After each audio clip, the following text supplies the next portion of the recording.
Olá, querida turma do sétimo ano da Escola Cristã Eduardo Miller. Aqui é o professor Rodrigo e eu trago mais uma videoaula de História. Desta vez nós vamos iniciar o conteúdo que está no nosso volume 3 do livro Conquista. O capítulo é o 9 e ele trata da colonização das Américas pelas metrópoles espanholas e inglesas, ou seja, o reino da Espanha, né, que está constituído como uma nação desde o século XVI, e a Inglaterra que tardiamente aí foi se constituindo no século XVII como um reino unificado.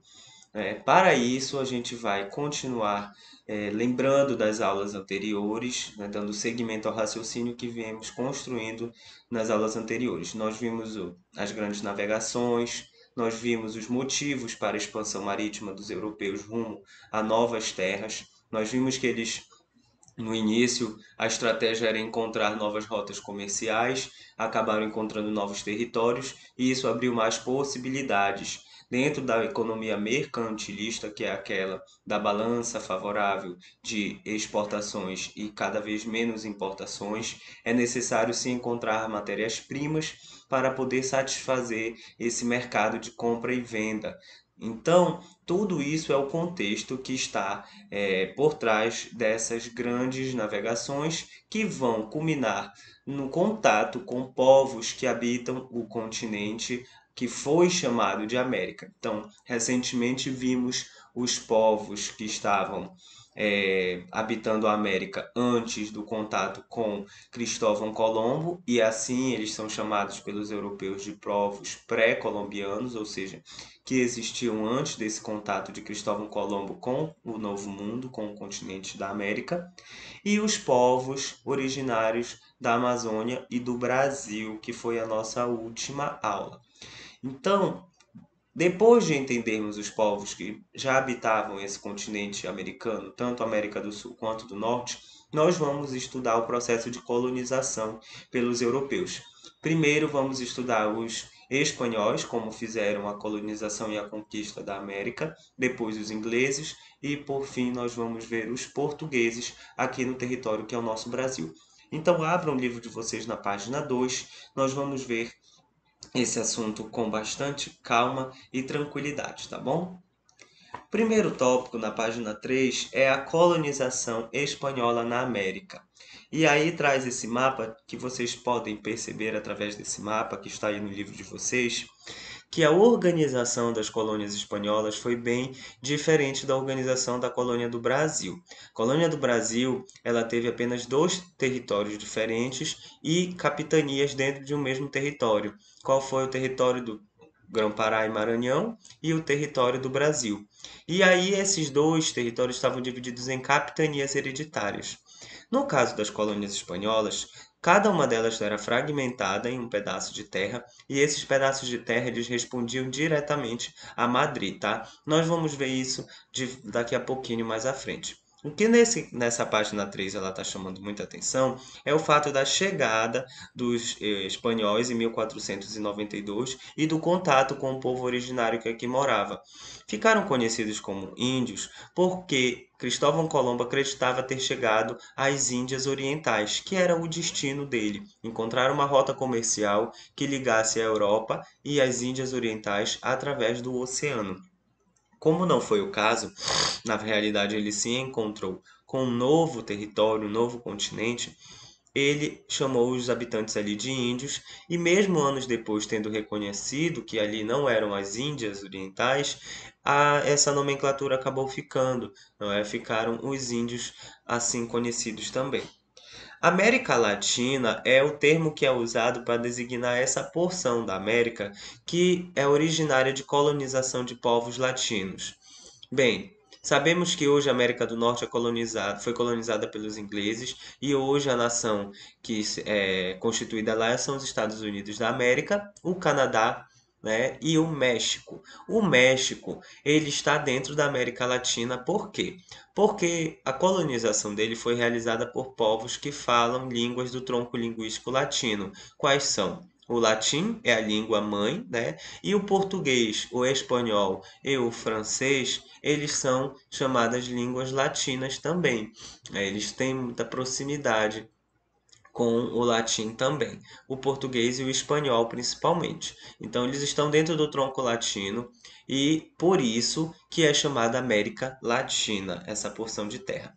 Quando do contato de 1492 de Cristóvão Colombo, e aí a partir de então diversos outros navegadores começaram a chegar nessas terras que foram encontradas, foram contactadas, né, nunca descobertas. Nós não temos descobrimento de terras novas, nós temos contato com terras que antes não existia contato. Foi firmado um tratado de Tordesilhas, que vocês conhecem muito bem. É um tratado que dividia as terras entre Portugal e Espanha. À medida que elas fossem exploradas, a administração de uma delas, a posse, vamos dizer assim, né, tinha essa noção antigamente de que a terra que fosse encontrada era de posse de quem a encontrasse, por isso chamava-se descoberta antes. Ela teria que ter, ela teria que ter divisão. Então, tanto Portugal quanto Espanha eles assinaram um tratado de Tordesilhas, que é um documento que estabelece uma linha imaginária de 370 léguas, o que equivale a 2.500 quilômetros, e ela dividia no meio, né, as terras para a direita, que fossem encontradas, seriam da propriedade de Portugal, e para a esquerda seriam da propriedade de Espanha. Então, grifem aí o quarto parágrafo da página 3, que contém a explicação do Tratado de Tordesilhas. A divisão administrativa das colônias foi o que eu disse no início desse slide. Diferente do Brasil, que foi um território único, unidiviso, ou seja, homogêneo, um território só, e ali as capitanias hereditárias estavam contidas, no caso da colonização espanhola, a metrópole Espanha, no caso Madrid, preferiu separar esses territórios e colocar autoridades diferentes em cada um deles. Então, diferente de capitanias hereditárias, tinha completas colônias diferentes. Então, onde hoje é o Chile, onde hoje é o Paraguai, Uruguai e Argentina, onde hoje é Peru e Bolívia, Colômbia, Venezuela, cada um desses países, ele se originou de uma capitania geral ou de um vice-reinado, que era a forma como a a metrópole espanhola organizava as colônias.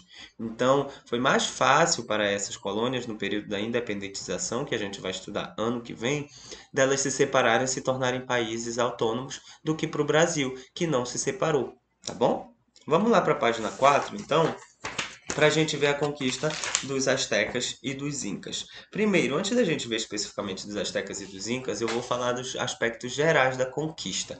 O que é conquista? Conquista é vencer, é ganhar, é disputar, tá? Então, disputa, vencer, implica um jogo, uma disputa, uma competição, não é? Conquista implica em competição.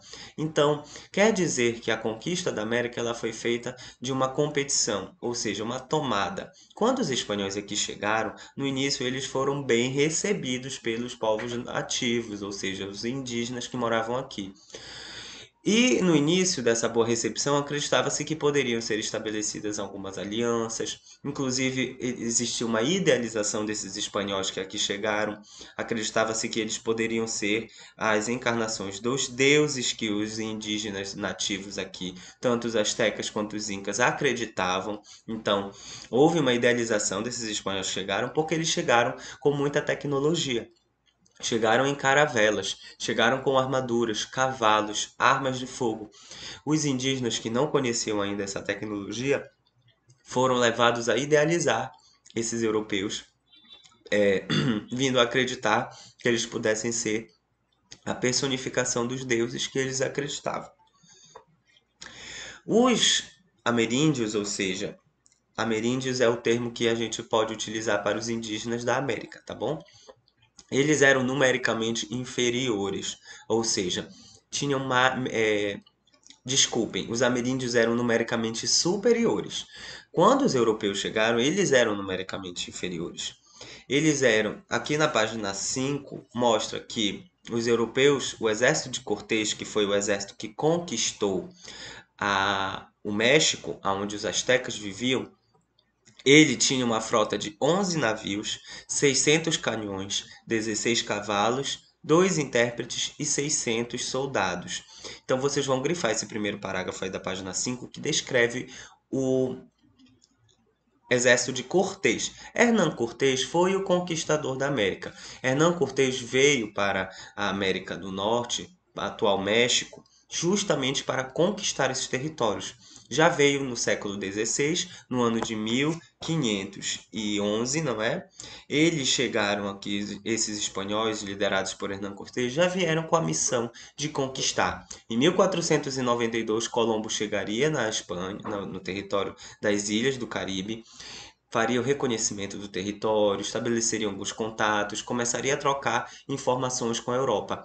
Anos depois, os espanhóis vão enviar já um exército realmente para empreender a conquista desse território. Mas, embora eles fossem numericamente inferiores, eles utilizaram algumas estratégias para conseguir essa conquista. Nós vimos nas aulas passadas, nos povos originários da América, os incas, os astecas e os maias, que eles tiveram grande demografia, ou seja, eles eram muito numerosos, tinham 600, 6 milhões, 10 milhões de habitantes. Então, como que uma população tão grande dessa vai ser conquistada por um exército pequeno de 600 soldados, 16 cavalos, 11 navios?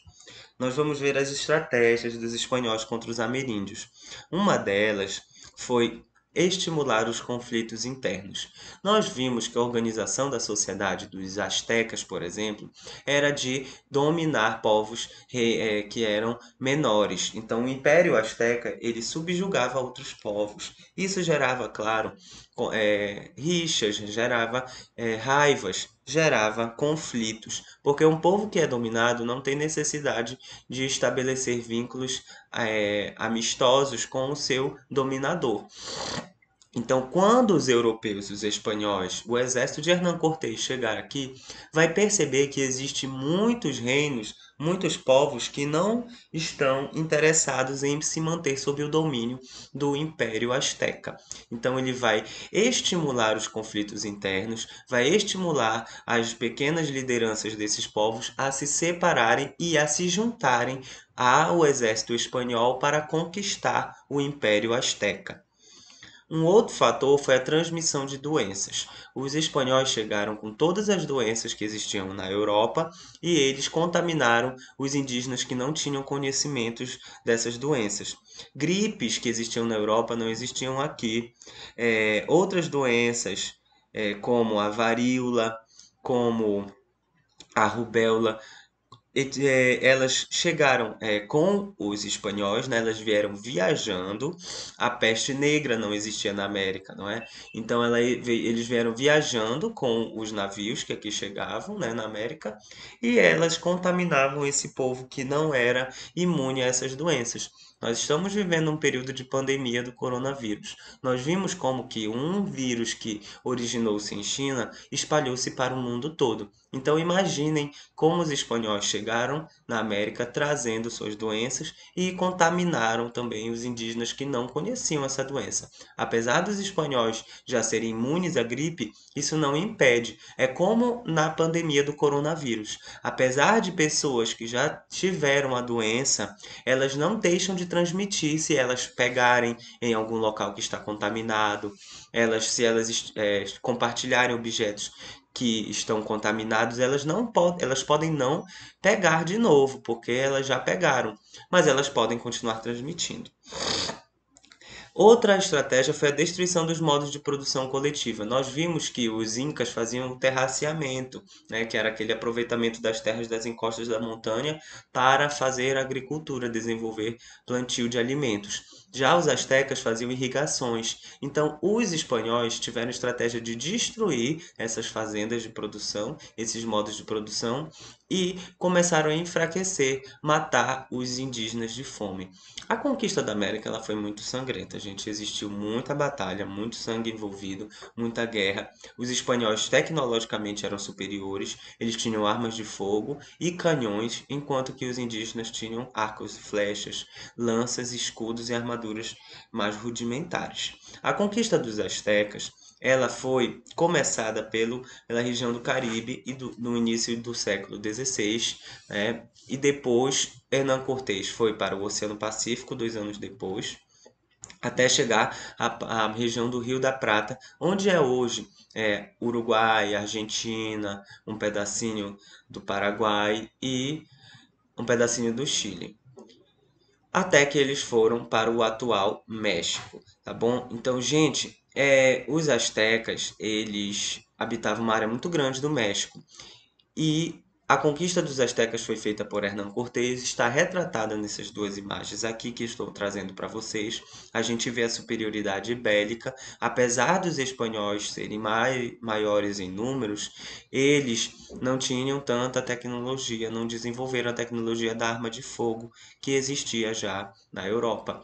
E nós não vamos nos esquecer que essas duas pinturas, elas foram realizadas por europeus. Então é óbvio que os europeus vão ressaltar as qualidades do exército deles e inferiorizar o exército dos astecas, tá bom?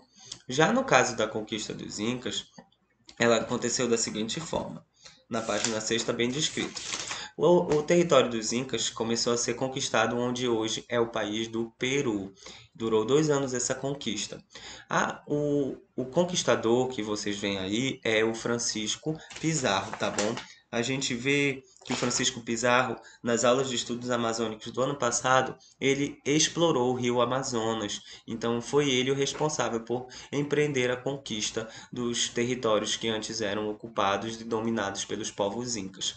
Quando eles conseguiram conquistar, eles começaram a explorar o ouro e a prata que era explorado já pelos incas, né? Vocês lembram que existe o mito do Eldorado?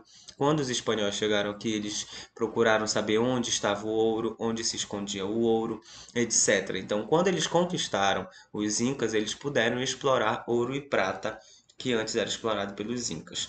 A conquista dos incas foi facilitada porque existia uma disputa entre os dois irmãos que eram os imperadores, Atahualpa e o Huáscar. O Huáscar era um irmão de Atahualpa.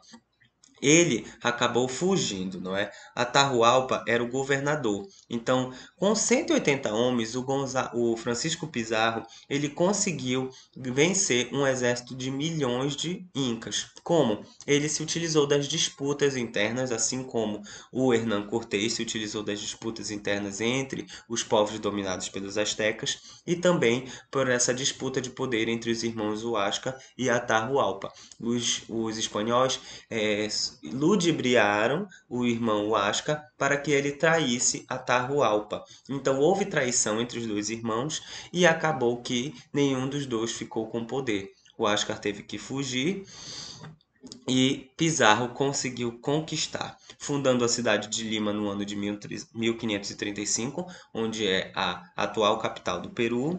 E aí as forças incas não tiveram condições de retomar Cusco, que era a antiga capital inca. Então, a conquista tanto dos incas quanto dos astecas envolveu essas estratégias que eu citei para vocês, utilizando-se de conflitos internos, apesar de menor número, tinha também a transmissão das doenças, então isso facilitou para os espanhóis conseguirem conquistar esse território. Quando os espanhóis conquistaram esse território, eles tiveram que estabelecer uma administração desses territórios que iriam tornar-se colônia da Espanha. Então, a administração colonial espanhola foi como já falamos. A estratégia foi dividir as capitanias os territórios em capitanias e vice-reinos. Existiu o Pacto Colonial, que significa que a metrópole é Espanha, ou seja, o país que domina a colônia. A colônia, ela tem subjugada as mesmas leis da metrópole, que seria a Espanha, e ela tem exclusividade no comércio com a colônia. Tudo que é produzido na colônia vai ser comercializado diretamente com a metrópole. Não é permitido que a colônia comercialize com outras nações que não a sua metrópole. Tem a figura dos adelantados aí na página 7 de vocês. Os particulares, que eram os gerentes dos vice-reinados e das capitanias, eles eram chamados de adelantados. Qual era a obrigação deles? Era de pagar imposto referente a 1/5 de todo o metal que eles exploravam, tanto o ouro, quanto a prata, quanto o cobre, para a coroa espanhola. E aí eles recebiam o direito de fundar cidades, de catequizar os nativos ou seja, os indígenas, e para que eles trabalhassem para eles, construir fortalezas, comandar exércitos e até impor as leis. Então vocês vão grifar aí toda essa página 7. Eu estou falando aqui especificamente dos adelantados, eles estão no terceiro parágrafo, mas vocês devem grifar todos os parágrafos, que essa página é muito interessante, ela está toda resumida aqui nesse slide. Depois dos adelantados, tem a figura dos chapetones. Os chapetones são os enviados, né, da Espanha. A Espanha enviava diretamente para a América esses funcionários que ficaram conhecidos como chapetones. Os chapetones, eles eram funcionários da coroa que se encarregavam da administração dos territórios. Eles fiscalizavam a administração desses adelantados e eles eram subordinados aos vice-reis. Então vocês vão grifar a página 4, o parágrafo 4, desculpem, da página 7, que trata dos chapetones.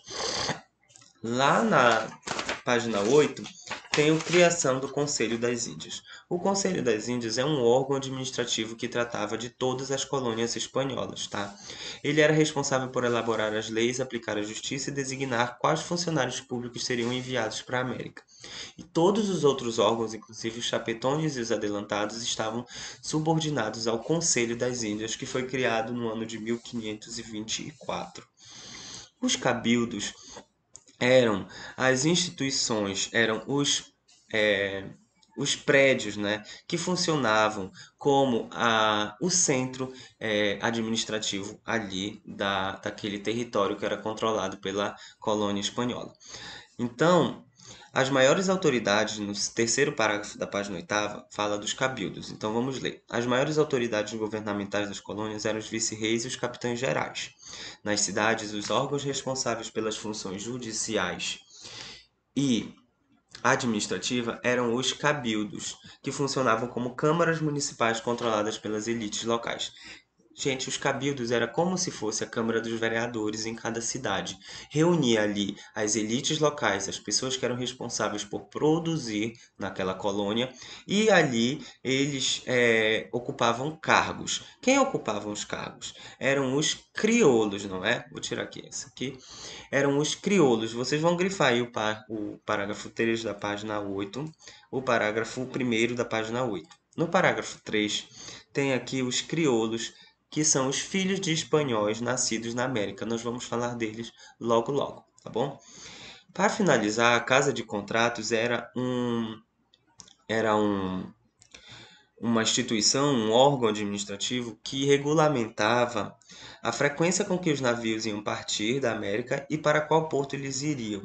Então, as embarcações estavam submetidas à Casa de Contratos. A Casa de Contratos regulamentava tudo que ia ser transportado da colônia e para onde ela iria. Então, era uma divisão, essa é a divisão administrativa que a Espanha estabeleceu nas suas colônias aqui na América, para que tudo funcionasse tudo direitinho e a coroa não perdesse nenhuma transação. Gente, a Espanha é hoje um dos países mais ricos da Europa em questão de ouro, em questão de dinheiro, é um dos países mais desenvolvidos da Europa, justamente por conta dessa administração colonial que eles fizeram quando exploraram a América do Norte e a América do Sul. Eles tiveram muito sucesso na exploração colonial, retiraram muito ouro e prata, exploraram muita mão de obra aqui e por isso eles enriqueceram.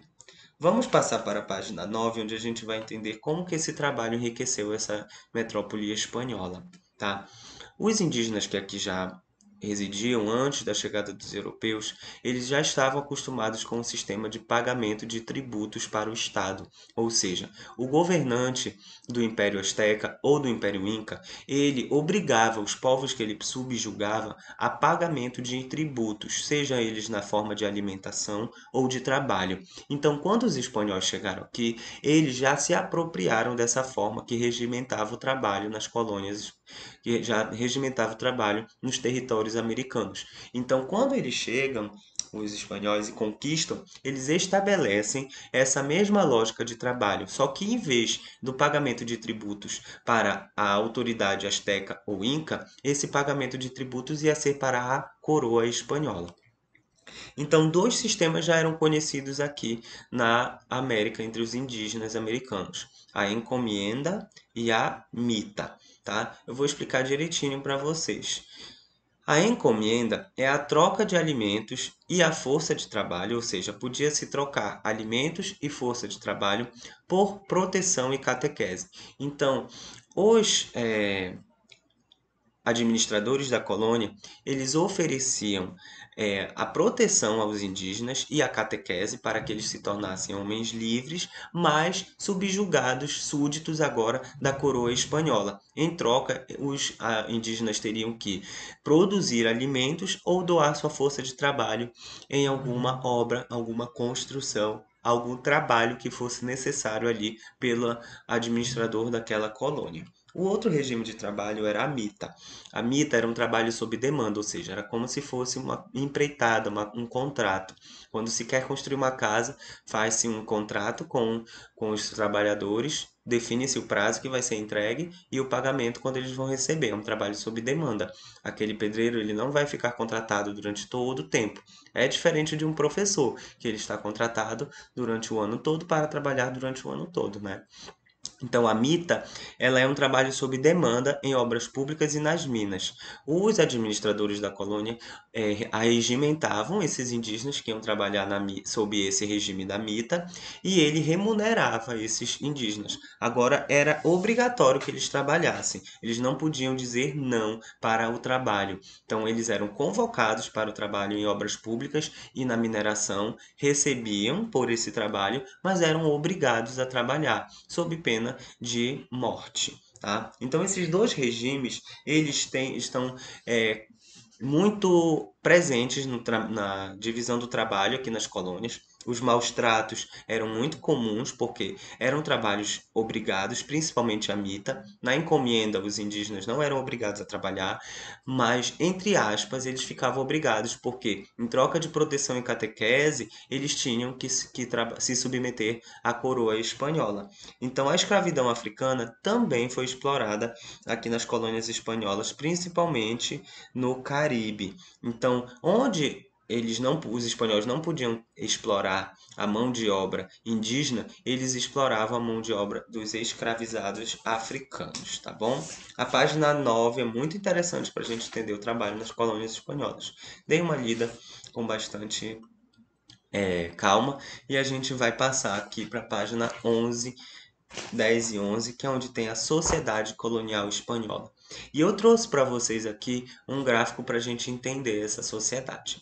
No topo do gráfico está a figura dos chapetones. Os chapetones eles eram as autoridades máximas dentro da colônia espanhola. Eles estavam diretamente subordinados ao rei e ao vice-rei, de Madrid, e eles vinham diretamente da América, ou desculpem, da Europa para a América. Eles saíam da Espanha para a América, então eles eram espanhóis, vamos dizer assim, de nascença. Eles eram sangue espanhol, filhos de pais e mães espanholas da alta corte da Espanha. Então eram pessoas de muito já destaque na sociedade, de posses, que vinham para cá para administrar, para serem como se fosse o presidente da colônia, tá bom?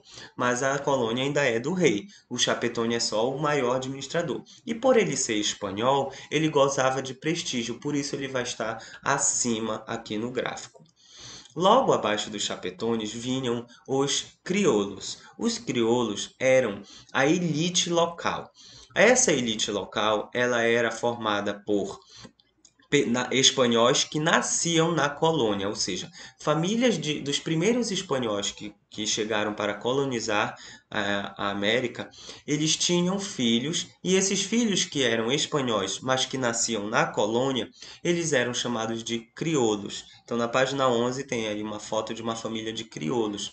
A gente, antigamente, entendia crioulo por pessoa que era miscigenada, tinha a pele mistura de raças, mistura de cor de peles. Mas a ideia de crioulo é um termo que era utilizado nas colônias espanholas para designar espanhóis que não eram nascidos em Espanha, que tinham nascido na colônia. Então, os crioulos eles gozavam de certo destaque nas colônias porque representavam a elite. Geralmente eram eles que estavam ligados à produção da agricultura, à exploração das minas. Eram eles que detinham a produção na colônia, mas eles não eram espanhóis de Espanha. Eles eram espanhóis nascidos na colônia. Então, eles estavam abaixo dos chapetones, que eram espanhóis de Espanha.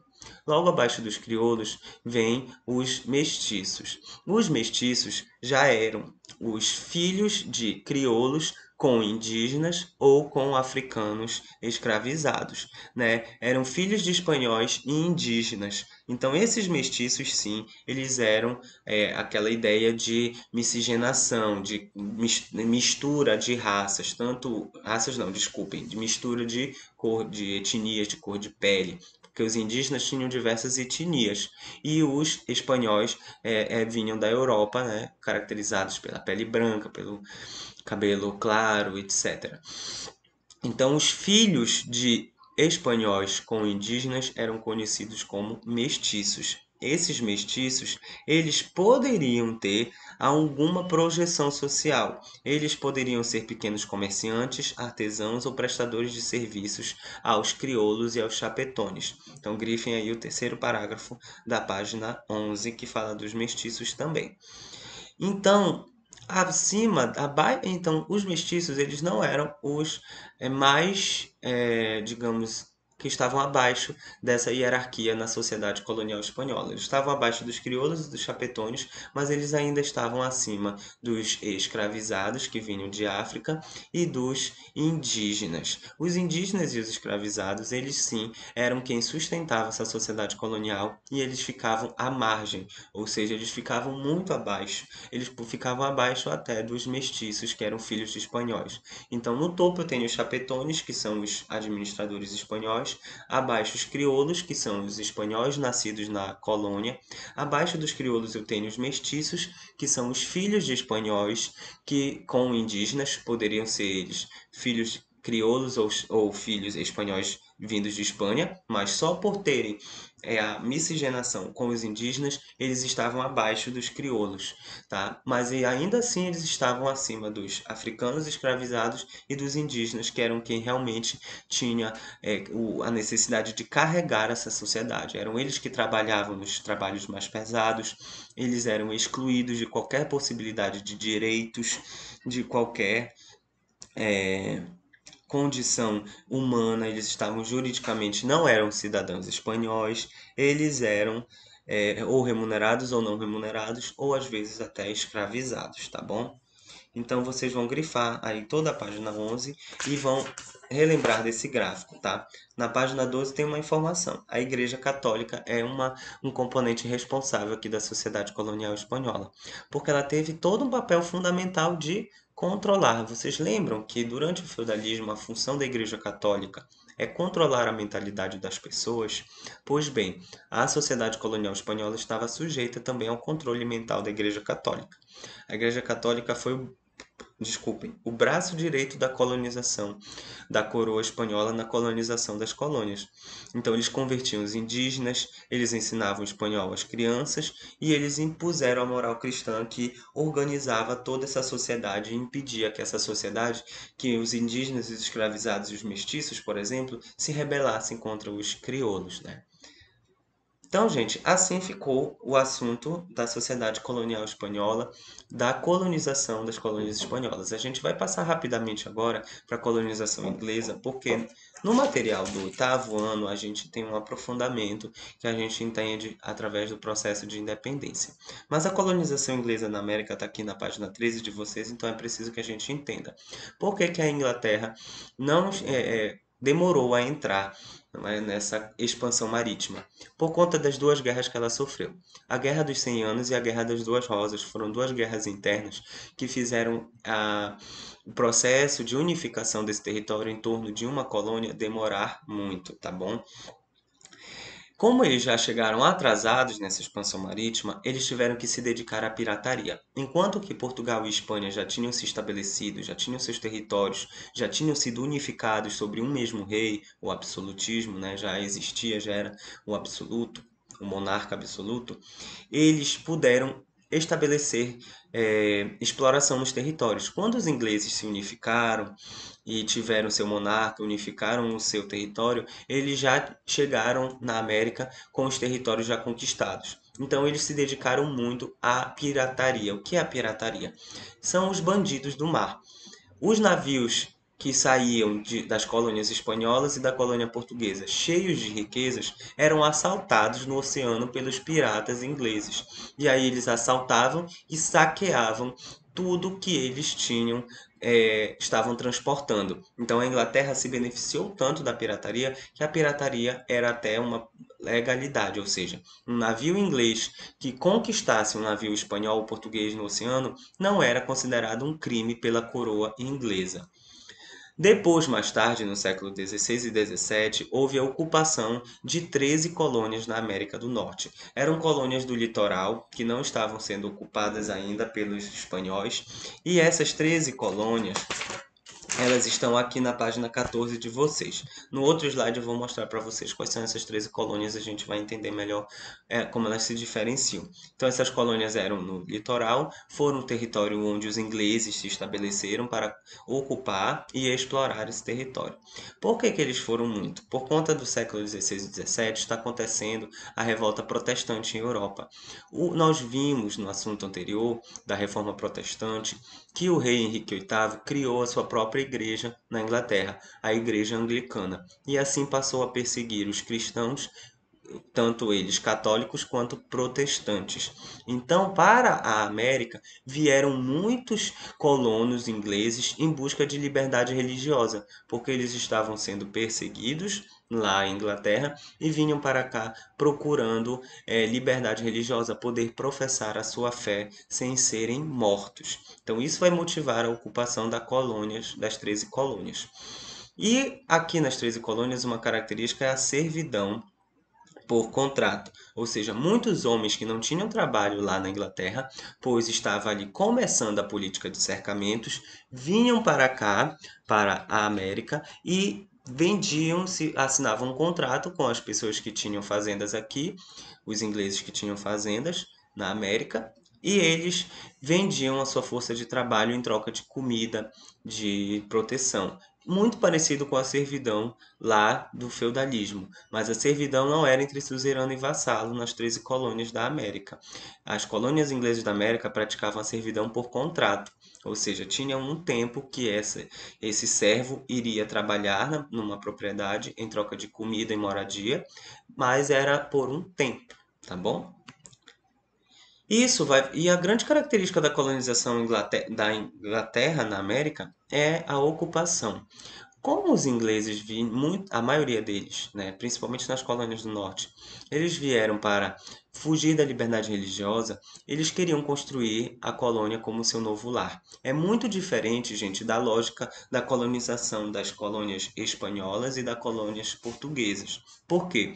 Porque Portugal e Espanha não tinham interesse de se transferir para as colônias. Eles tinham interesse apenas de explorar, de retirar as riquezas e enriquecer as metrópoles. No caso de algumas colônias inglesas, muitos dos colonos eles vão vir fugidos de Inglaterra, abandonando tudo que tem na Inglaterra, na Europa, e vão constituir uma nova vida na América. Então, por isso, eles vão dedicar-se a construir uma infraestrutura para eles viverem com bem-estar na colônia. Então, isso é uma cultura de colônia de ocupação, ou seja, ocupar o território para que eles bem vivessem, não só explorar economicamente e enviar toda a riqueza para a Inglaterra. Então, no material de vocês, na página 14 e 15, vai tratar da diferenciação entre as 13 colônias. As 13 colônias estão aqui representadas nesse mapa e eu coloquei aqui as colônias do norte e as colônias do sul. As colônias do norte estão pintadas em rosa e as colônias do sul em verde. A gente vai ver que as colônias do norte elas também podem ser, vocês vão considerar as colônias do norte nesse mapa como desculpem, as rosas e as amarelas, tá bom? Então grifem aí o primeiro parágrafo e o terceiro parágrafo da página 15, tá bom? Então as colônias do norte vão ser as rosas e as laranjas, e as colônias do sul vão ser as que estão pintadas em verde. O material trata de vocês aí das diferenças. Vamos lá. As colônias do norte elas eram caracterizadas pelo minifúndio, ou seja, elas tinham pequenos lotes de terra destinados à plantação de gêneros. E esses pequenos lotes, cada um deles destinava-se à plantação de um gênero diferente. Então tinham pequenas propriedades plantando algodão, pequenas propriedades plantando tabaco, pequenas propriedades plantando milho, plantando os alimentos, né? Então, isso se chama de minifúndio, ou seja, pequenas propriedades, não coisas muito grandes, como a gente vê fazendas muito grandes, como a gente vê o feudo, por exemplo, que era uma grande porção de terra que plantava-se o trigo, né? As colônias do norte caracterizaram-se por abastecimento do mercado interno. Lembram que eu falei? Não existia a vontade dali dos ingleses que estavam residindo na colônia de eles explorarem e enriquecerem a metrópole. Pelo contrário, existia a vontade de se estabelecer ali naquelas colônias. Então eles começaram a abastecer os seus próprios mercados. A riqueza que ia sendo produzida nas colônias do norte ficava nas colônias. A mão de obra era livre, como já falei, a servidão por contrato, e isso deu a eles, as colônias do norte, o desenvolvimento de uma maior autonomia em relação à metrópole, porque a metrópole não se interessou muito pelas plantações que os colonos estavam fazendo ali. Então ela não gerava muita riqueza. Então a metrópole, que era a Inglaterra, não ficou controlando tanto a produção das colônias do norte quanto ela fez com as do sul. Já no sul, a produção foi caracterizada por latifúndio, ou seja, grandes extensões de terra onde existe um plantio de somente uma cultura. Então, como aconteceu aqui no Brasil, a gente vai estudar na próxima aula, aconteceu nas colônias do sul da América do Norte. Grandes extensões de terra que plantavam somente um gênero, como cana-de-açúcar, como algodão, como tabaco. Por quê? Porque eram os produtos que davam mais dinheiro lá na Europa. Então, aqui foi destinado às colônias do sul, das 13 colônias da América do Norte, a plantarem é, gêneros que valiam muito lá na Europa. Isso para abastecer o mercado externo. Toda a produção das colônias do Sul era para abastecer o mercado externo, ou seja, para ser levado para a Europa para vender e gerar riquezas para a metrópole. A mão de obra empregada foi a de escravos africanos, né? A mão de obra livre era muito pouca nas colônias do Sul, então as colônias do Sul são hoje os estados norte-americanos onde mais se tem população negra, e o pacto colonial foi mais forte, eles tiveram menos autonomia. As colônias do sul estavam muito subordinadas à Inglaterra. Tá bom? Então, gente, essas são as diferenças entre as 13 colônias. É só para a gente entender mais ou menos, para quando a gente chegar no oitavo ano, a gente entender o processo de independentização, tá bom? O nosso material vai ficando por aqui. Tem uma leitura aqui na página 16 sobre o Destino Manifesto. Eu não vou tratar aqui com vocês, mas vocês podem ler, é bem facinho de entender, tá bom? Fala sobre a colonização da América do Norte. Mais interessante é a colonização da América Espanhola para a gente comparar com a colonização portuguesa e a gente vê como tem muita semelhança, tá? É o assunto da próxima aula. Então vocês vão resolver para mim a página 17, é uma questão somente, a página 12, tá bom? E a página 10. São essas que eu quero que vocês resolvam para mim. Ah, professor, quero resolver o material todo. Não tem problema. É bom que vocês resolvam e me enviem pelo aplicativo Clipe Escola, porque aí eu consigo ver como vocês estão aprendendo, se eu faço uma aula um pouquinho mais diferente, um pouquinho menor, um pouquinho maior, para que a gente consiga acompanhar o ritmo, tá bom?